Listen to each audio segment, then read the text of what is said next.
Hello everyone, কি অবস্থা? সকলে কেমন আছেন? সবাই আশা করি সকলে অনেক অনেক ভালো আছেন। আজকে যে বিষয়টা নিয়ে কথা বলতে আসলাম সেটা হচ্ছে রাতের বেলায় ট্যুর। আসলে আপনারা যারা রাতে ট্যুর করেন তাদের জন্য একটা সতর্কতামূলক ভিডিও বললে চলে।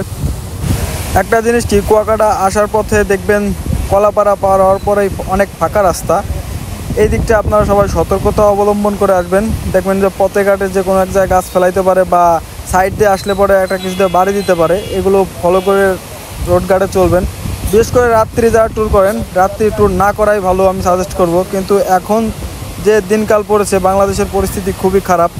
এই অবস্থায় যে কোনো সময় বড় কোনো দুর্ঘটনা ঘটতে পারে। কয়েকদিন আগে একটা ছেলে ঢাকা থেকে একটা R15 B3 কিনে বাসায় যাওয়ার পথে 300 ফিট পার হওয়ার পথে দেখলাম যে ঢাকাতে খুব খারাপভাবে কুপিয়েছে তাদের।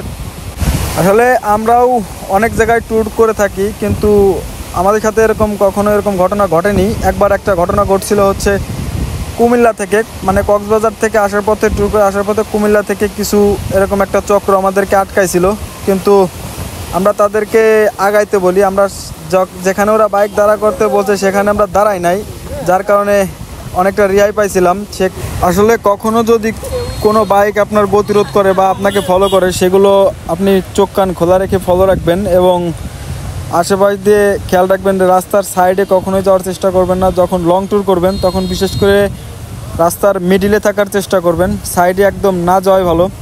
আসলে যে গল্পটা বলতেছিলাম, যে আমাদেরকে এরকম একটা কুমিল্লা মিয়ামি রিসোর্ট পার হওয়ার পরেই আমাদেরকে একটা বাইক গতিরোধ করে সামনের পর আসে দাঁড়ায় পরে, কিন্তু আমরা সেখানে দাঁড়াই নাই। বুদ্ধিমাত্রার সাথে আমরা ওখান থেকে বেরোয় গেছিলাম, কোনোভাবে বেরোয় বাজার সাইডে যা দাঁড়াইছি, তখন এসে বলতেছিল যে আপনাদের ব্যাগ চেক করব এবং ব্যাগের মধ্যে কি আছে সেগুলো দেখব। আপনাদের ব্যাগের টেকনাফ থেকে অবৈধ জিনিসপত্র আসছে, আমরা খবর পাই। আমরা পরে বললাম যে আপনি কি কোনো গোয়েন্দার লোক ভাই নাকি? পরে বলে না, আমরা গোয়েন্দা লোক না, আমাদের কাছে ইনফরমেশন আছে। আসলে এই যে ধান্দাবাজ চক্রগুলো, এরা সবসময় খুঁজেই বেড়ায় এইসব ধান্দা। ট্যুরিস্টদের টার্গেট করে এরা অনেক সময় অনেক ধরনের বিভ্রান্তিতে ফেলে দেয় এবং সর্বোচ্চটা লুটে নেয়। এই জিনিসটা আপনারা সবসময় ফলো রাখবেন। বর্তমানে বাংলাদেশের অবস্থা খুবই খারাপ, যেখানে সেখানে ডাকাতি হচ্ছে। যেমন আমার মাঝে মধ্যেই কুয়াকাটা আসা পড়ে বাইক নিয়ে, কিন্তু আমি কখনো রাতের বেলায় বেরোই না, রাতে খুব কম বেরোই। আসলে রাতে বাইক ট্যুর না করাই বেটার। এখনকার যে পরিবেশ পরিস্থিতি, কোথাও তেমন কোনো সেফটি নাই বা কোনো আইন শৃঙ্খলা বাহিনীও রাত্রে তেমন একটা পাওয়া যায় না। যেহেতু এখন আমাদের বাংলাদেশে কোনো সরকার নাই, সেহেতু আইন শৃঙ্খলা বাহিনীর সংখ্যা খুব কম। রাত্রের বেলা আপনি তেমন সেফটি পাবেন না, যার কারণে যারা ট্যুরিস্ট বিশেষ করে বাইক ট্যুর করেন তাদেরকে একটা কথাই বলি, যারা অনেকগুলো বাইক একসাথে ট্যুর করবেন, ট্যুর যদি করতে হয় 5টা 7টা বাইক একসাথে আসবেন। বেশি ডিস্টেন্সে থাকলে পরে যে কোনো বিপদ ঘটতে পারে। আল্লাহর রহমতে আমি কখনো এরকম বিপদে পড়ে নাই, আল্লাহ আমাকে ফেলায় নাই। যাই হোক, অনেকেই অনেকভাবে অনেক বিপদে পড়তেছে বর্তমানে। আর এখনকার দিনকাল খুবই খারাপ, যার কারণে এই সকল সমস্যায় মানুষ পড়তেছে। যে কোনো জায়গার থেকে যে কোনো বিপদ ঘটতে পারে, তাই আমাদেরকে সবাইকে একটা জিনিস ফলো রাখতে হবে, যে সবসময় নিজের সেফটি মেনটেন করে চলতে হবে। পরিস্থিতি বুঝে ট্যুর করবেন। দিনকাল সবসময় ভালো হয় না। কয়েকদিন আগে আরও কয়েকটা ভিডিও সামনে আসতেছে যে কিছুক্ষণ পর পরে ডাকাতি হচ্ছে, মানে কিছু পথ যাইতে যাইতে ডাকাতি হচ্ছে, রাস্তার মাঝখানে গাছ ফেলাচ্ছে।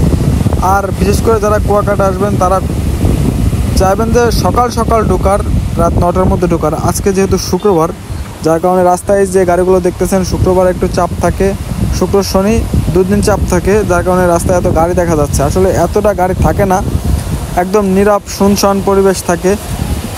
সবশেষে একটা কথাই বলতে চাই, যার যার নিজের সেফটি নিয়ে আপনারা রাতের বেলায় বের হবেন। বিশেষ করে বাইকে যারা থাকেন, অন্য গাড়ির কথা আমি বলতেছি না, বাইকের সমস্যাটা বর্তমানে বেশি, যার কারণে সিঙ্গেল গাড়ি যে কোনো কিছুতে ধাক্কা দিলে বা আঘাত করলে আপনার অনেক বড় ক্ষতি হওয়ার সম্ভাবনা থাকবে।